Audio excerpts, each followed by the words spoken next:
The X Zone Radio Show is heard on radio broadcast affiliates worldwide, including AM 580 CFRA in Ottawa, Ontario, Canada.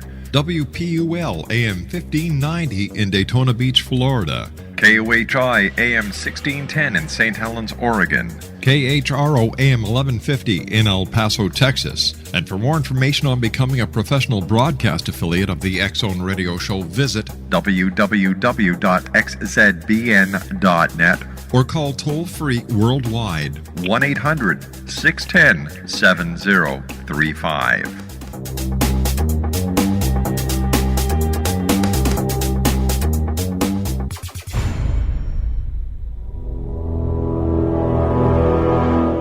The X Zone radio and TV show is largely an opinion talk show. All opinions, comments, or statements of fact expressed by Rob McConnell's guests are strictly their own and are not to be construed as those of the X Zone radio and TV show or in any manner endorsed by Rob McConnell, Relmar McConnell Media Company, Talkstar Radio Network, its affiliated stations, or employees.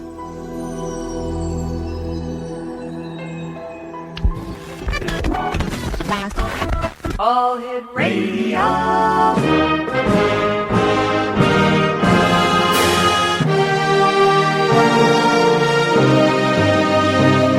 Welcome to the X Zone, a place where fact is fiction and fiction is reality. Now, here's your host, Rob McConnell.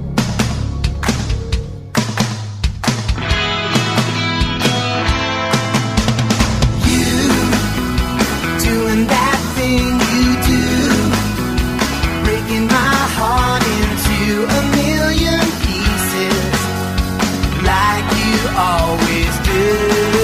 And you don't mean to be cruel, you never even knew about the heartache I've been going through.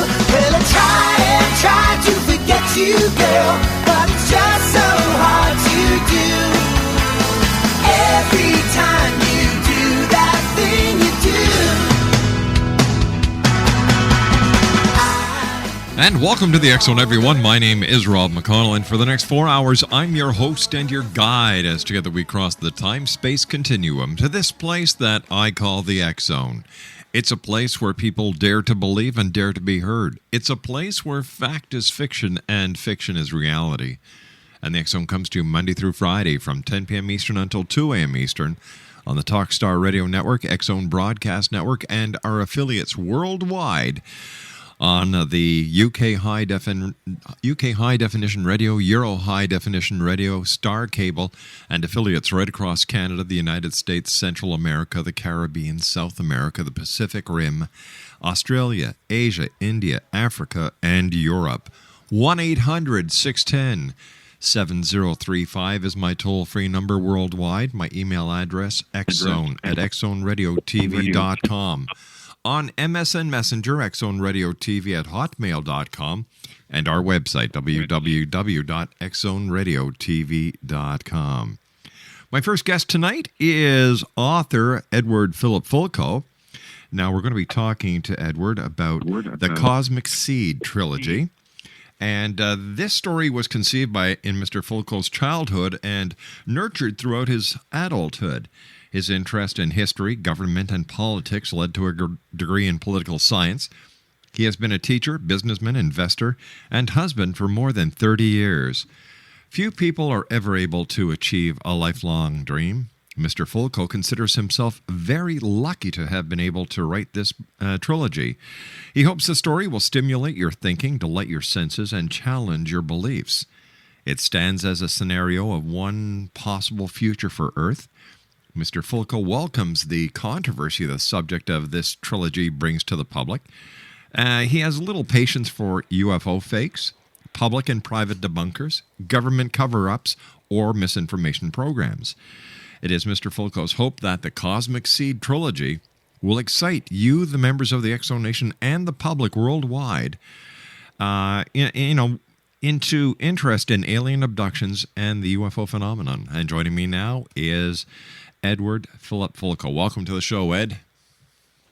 Thank you for having me. You know what, Ed? This is such an important topic these days, and we're very happy that you're joining us to talk about your new trilogy, The Cosmic Seed. But in radio, unlike in books, we have to take commercials breaks. So what you and I have to do now is we have to take a 2-minute break, and when we come back, we're going to be discussing in as much detail as we can do in the next hour all about The Cosmic Seed. Exonation. Edward Fulco is our special guest. His website is www.thecosmicseed.com. Once again, this is the X Zone for Monday, June the 21st in the year 2010. My name is Rob McConnell. And when we come back from this 2-minute commercial break, we're going to be talking about the Cosmic Seed. Once again, if you'd like to send an email to me, xzone@xzoneradiotv.com. On MSN Messenger, you can always chat with us here in our studios by typing in the MSN address, xzoneradiotv@hotmail.com, or visit our website, www.xzoneradiotv.com. I'll be back in 2 minutes talking about The Cosmic Seed with our special guest, the author of the Cosmic Seed trilogy, Edward Philip Fulco. Don't go away, back in 2.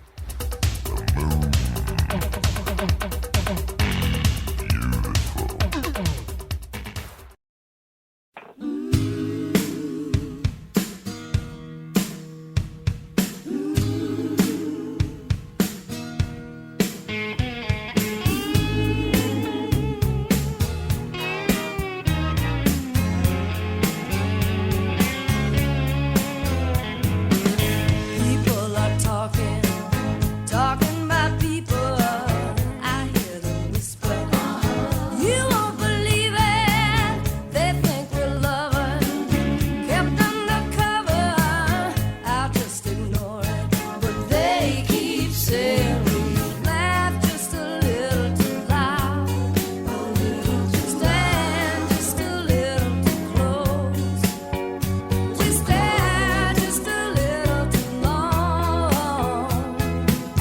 Maybe they're seeing something we don't, darling. Let's give them something to talk about. We're going to give the world something to talk about. Paragators TV series is coming. We're very happy and excited to be working with Canada East Films. Had a meeting with the producer of the series Saturday, Stephen McKinnon. He was up here in the Ontario area. He's originally from New Brunswick, and we spoke while we were meeting. Laura and I had the opportunity of meeting Steve in New Hamburg, a beautiful little town just west of Kitchener, Ontario. So all I can tell you is that after meeting with Stephen, discussing how we're going to be doing the Paragators TV series, I am so excited. And we're going to be doing updates not only on the paragators.org website, but we're also going to be doing updates on Twitter, Facebook, MySpace, and we're going to actually do Skyping from the actual shoots that we do, so you'll be able to keep right on top of it. And we're very excited and looking forward to working with our new friends at Canada East Films.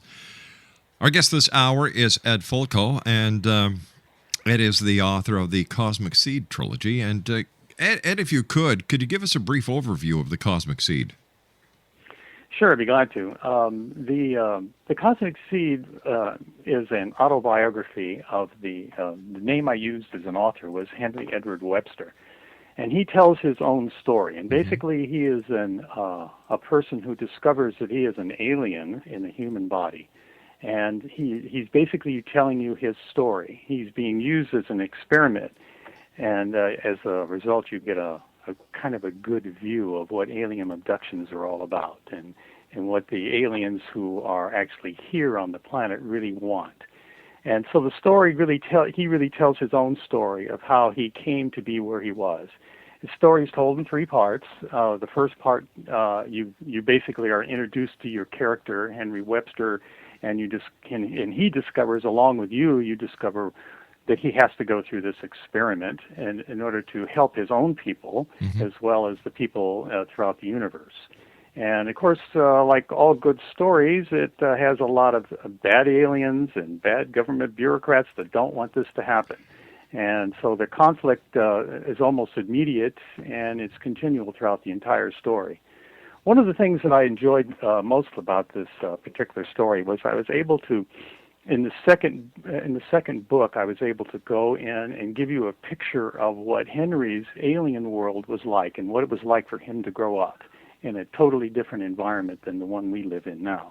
And to compare that world with an evolving Earth. And that's really where your second story comes in, and it kind of just continues to grow. The universe gets bigger as the story goes on. You begin to realize there's more than one universe. You begin to realize that universes are being developed by nature, and the scientists out there are studying them. And so the world continues to get bigger and bigger and bigger. And that's what I really enjoyed about it. In the 13th universe, which was the last book in the trilogy, really kind of brings it all together and gives you an idea of what I call the secret of the cosmos really is. And of course, you have to read the book to do that. But one of the things that I did to help the trilogy is I wanted to give people a picture of what the aliens look like, what the ships look like, what some of the philosophy of an alien would be. And I wrote the Cosmic Seed Trilogy companion book, which is also part of the series. If you buy it, you get all four.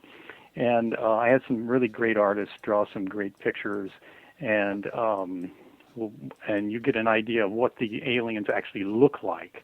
And as you're reading the story, you can actually look and see what they look like. And I think that enhances the story. It's not quite a movie, but it gives you an idea of what I'm describing in the book, and you need to get a visual picture of it. And I really wanted that. I tried to do it by putting some of the aliens on the covers of some of the book, but there just wasn't enough space, and there's too many aliens. So I wrote this little companion to it that also goes into some of the background of the story. You know, I like that idea because the people who are reading the book can actually have the movie going on in their mind based on your diagrams. That's what I wanted them to do. I wanted them to get a visual of what was happening in the story, and I wish I could have done a lot more drawings, but people who are in the writing industry know that artists are hard to find and they're hard to keep. And some artists can do some kinds of drawings, and other artists can do other kinds of drawings. So it's a real search. It's really a lot of work. I actually spent more time and more money on this little 60, 70, 80-page companion than I did in all the other books put together. So it's an enormous task to put something like that together. But when you find the right people, it is really very rewarding. Yes, it is. That's especially when I can tell this story that I've had with me for so many years. I'm not a young man anymore, so it's it was.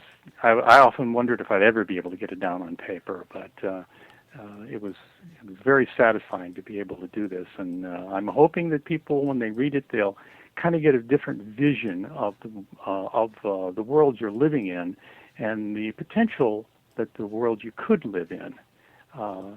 So I don't know. I was hoping I'd be able to get a lot of questions from people out there that would be interested in, and they can always go to my website and ask questions about anything that they had it on their mind, whether they've read the story or not. Let me ask you a few questions, Ed.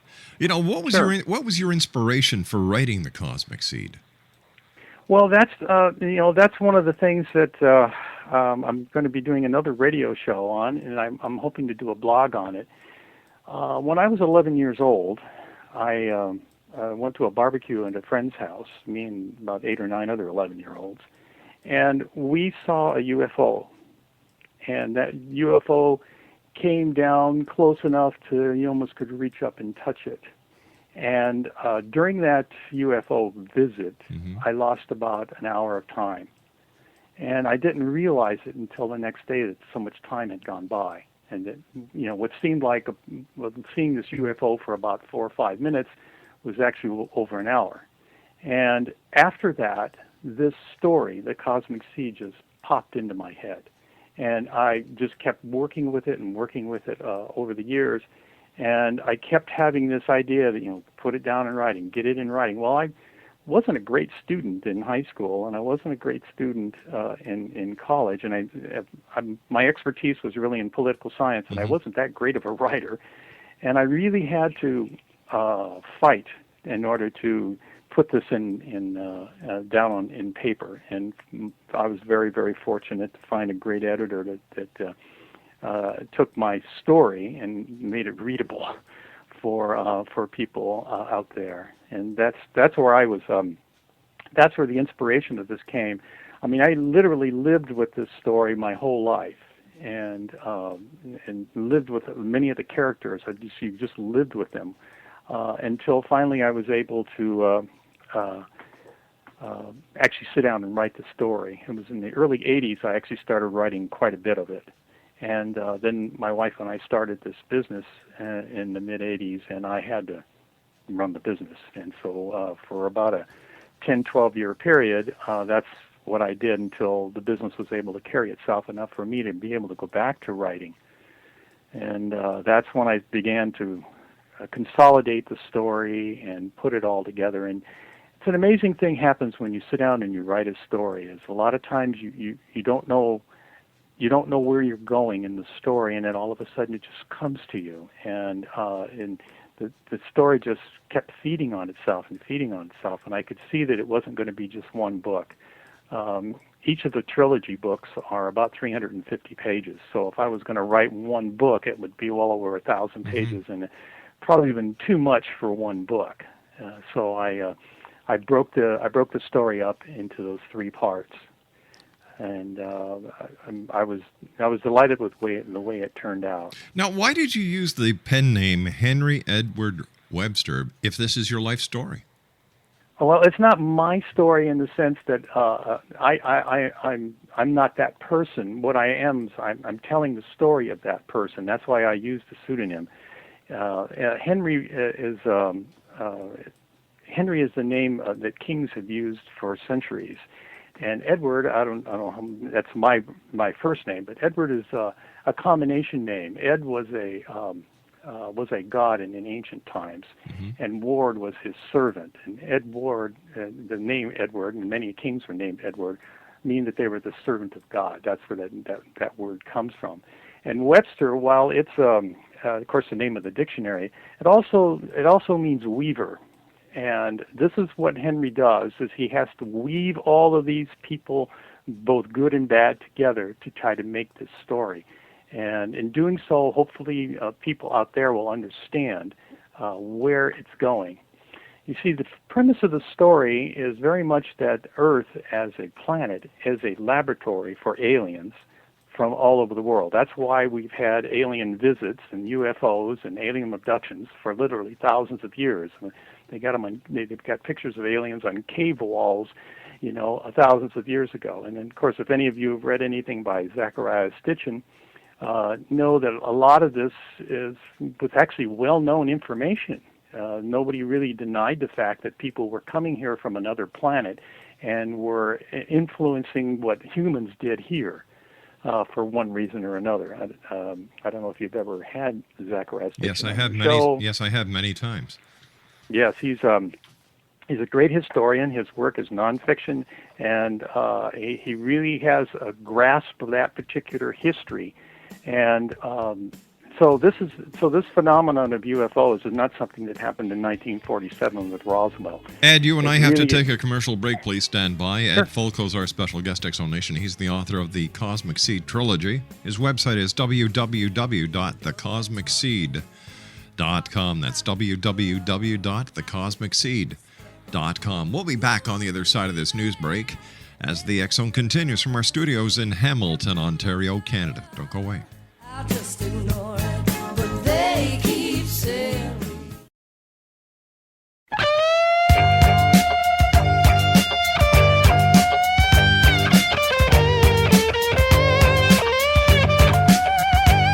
You're listening to the X Zone Radio Show, live and around the world on the Talkstar Radio Network. X-Zone Broadcast Network, UK High Definition Radio, Euro High Definition Radio, and Star Cable. Our toll-free telephone number worldwide is 1-800-610-7035. Our email address, xzone@xzoneradiotv.com. On MSN Messenger, xzoneradiotv@hotmail.com, And our website, www.xzoneradiotv.com. But try to understand, try to understand, try to understand. I'm a magic man.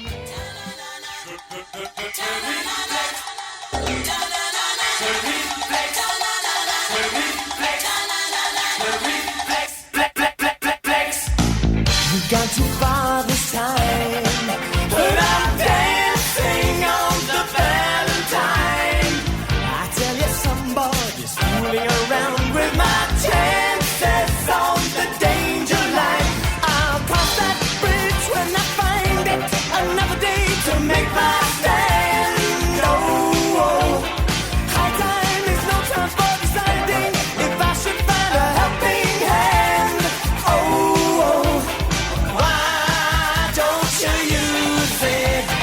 Try not to bruise it. Buy time, don't lose it.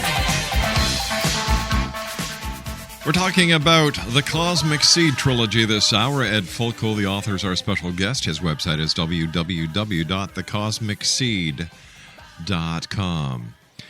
Ed, why do you think there are alien abductions? Well, I think it's all part of the fact that this planet, and probably a lot of other planets, are really laboratories that the people are studying. I mean, if you think about what we would do if we went to another planet, or what we do even on this planet, you know, right now we have scientists out there in the forest that they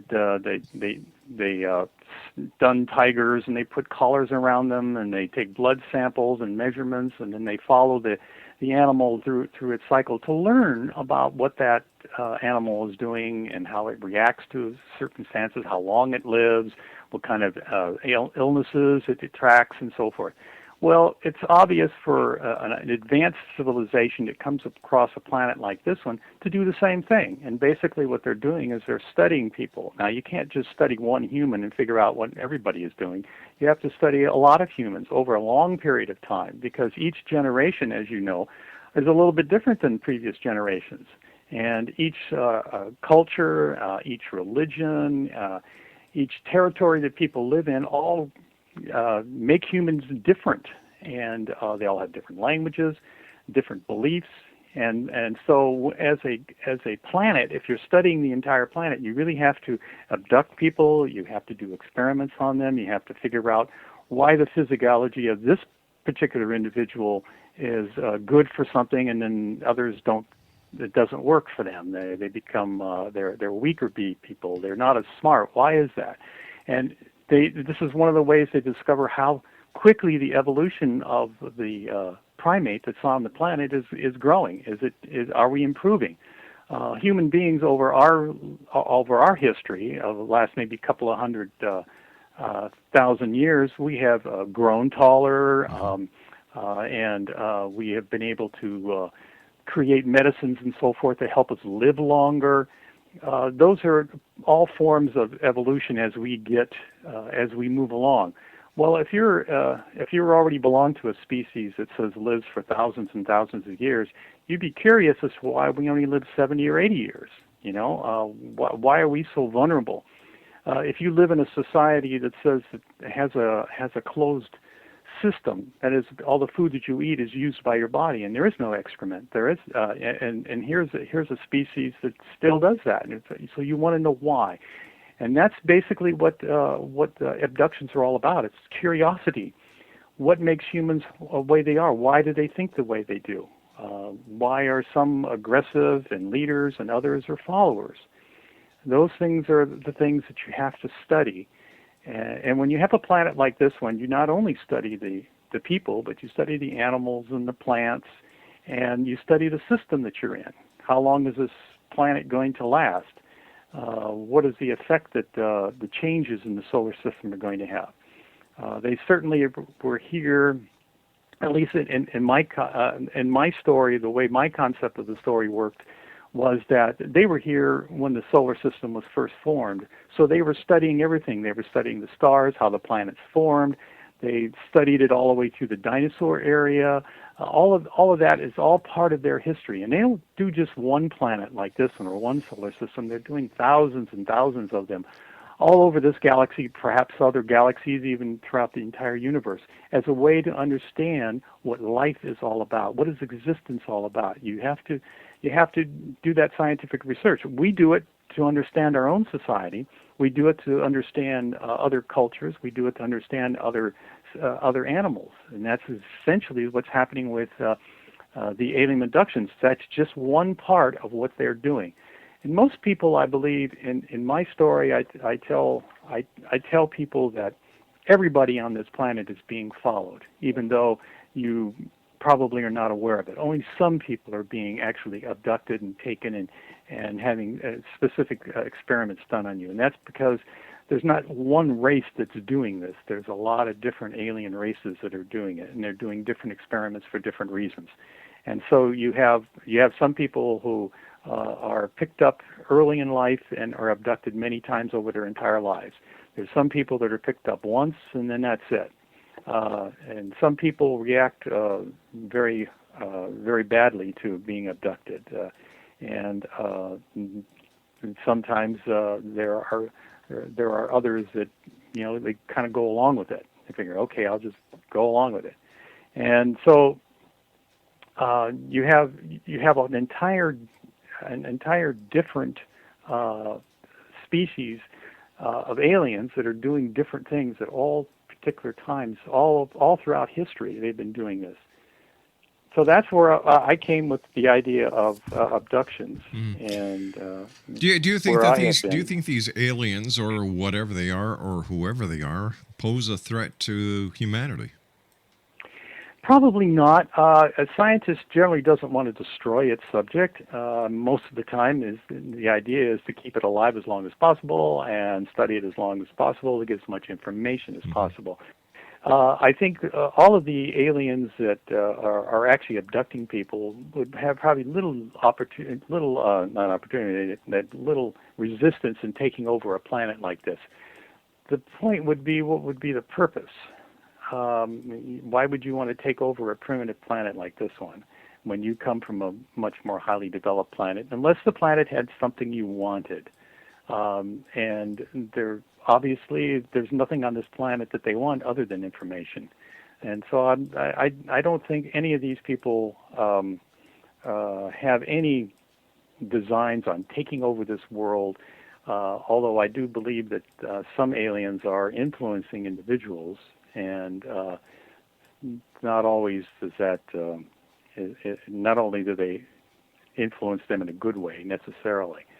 So you might have some bad influences on parts, but I don't think there's any real threat. I think that the United States government knows that too. If you remember back in 1952 when the White House had flying saucers flying over it, and they all looked up and said, "Oh, well, there's nothing to worry about," I believe that the government knows that these aliens are coming here and they're studying us, and I think they have tacitly or maybe even actually given their permission to allow them to continue to do that. What evidence do you have of that? Well, I think there's actually been a lot of evidence. There's been a lot of books written about how we have reverse engineered these things that we found at Roswell and some of the other crashes. You see, I don't buy that, to be honest with you. I find that you don't buy that. No, there's no evidence to support any of the claims that anything from out of this world actually crashed at Roswell.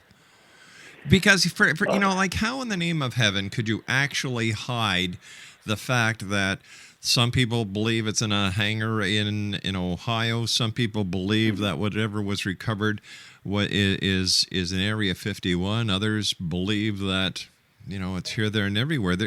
And with the availability of information today, for this information and the proof not to have surfaced after over 60 years, it makes no sense. Have you ever been in the military?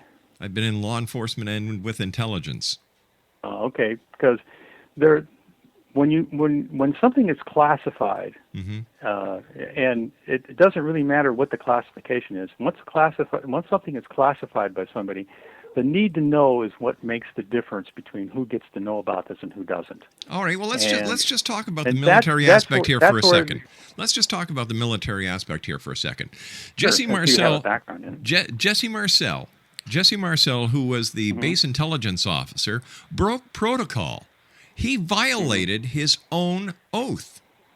So as soon as he did that, by instead of retrieving the information, the objects, and bringing it right to the Air Force Base, what did the idiot do?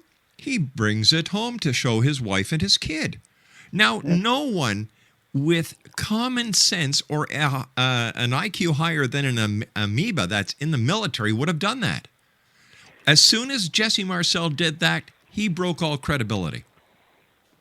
Well, I think Jesse. If you probably talked to his son. Sure have. I've had a chance to talk to him. He was in Roswell a few years ago, and I had a chance to talk to him a little bit.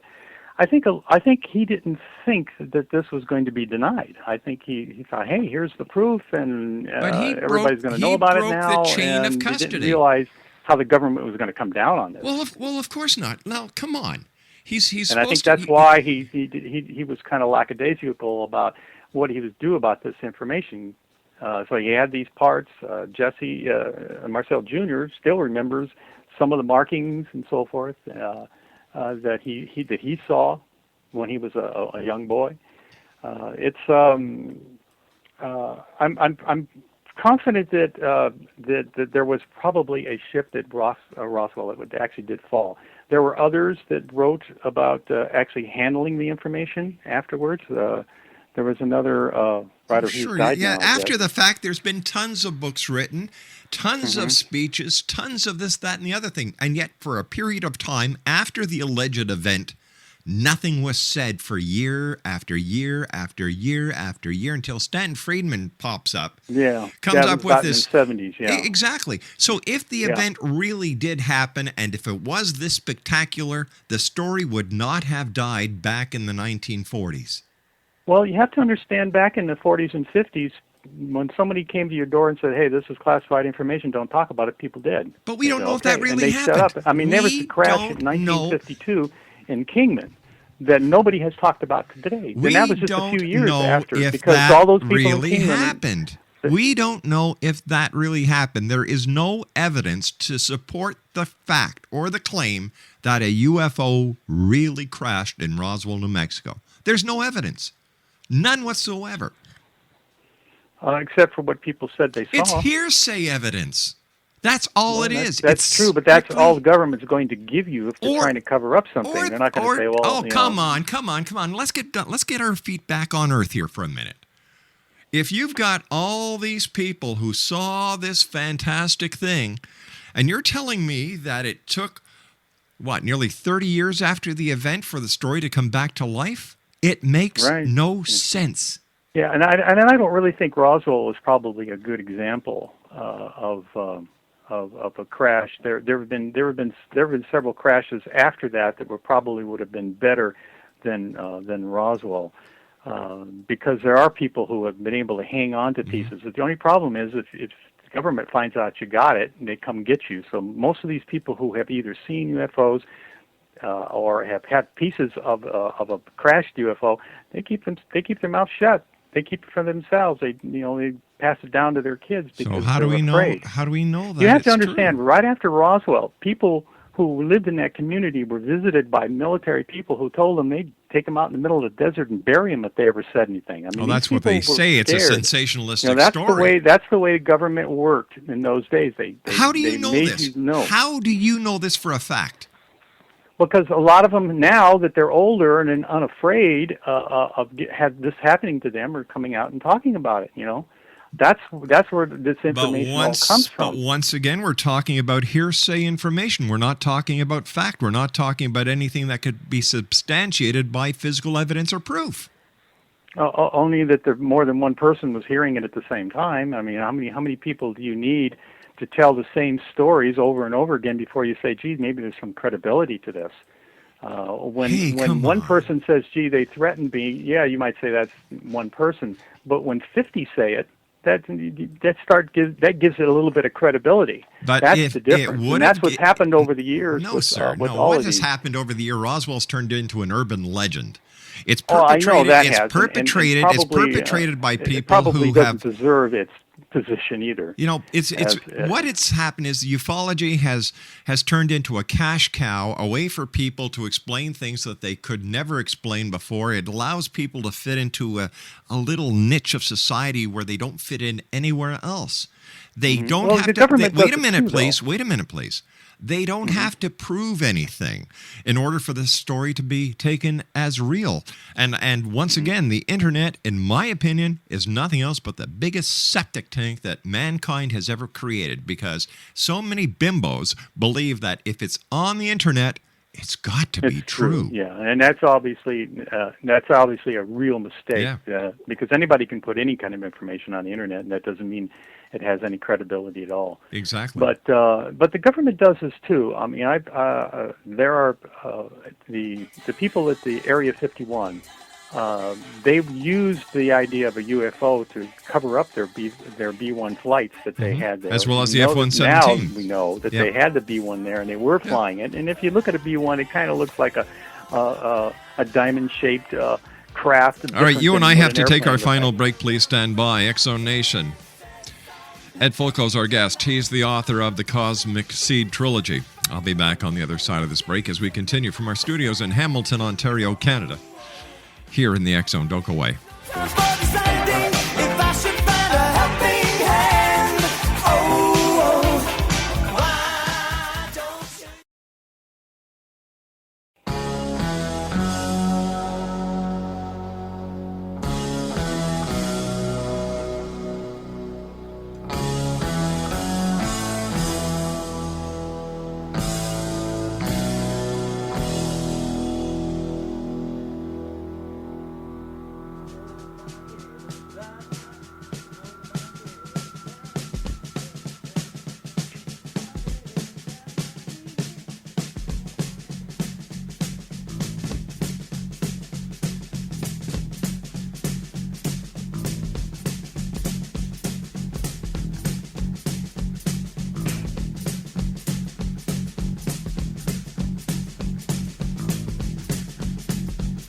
I've been driving all night, my hands wet on the wheel.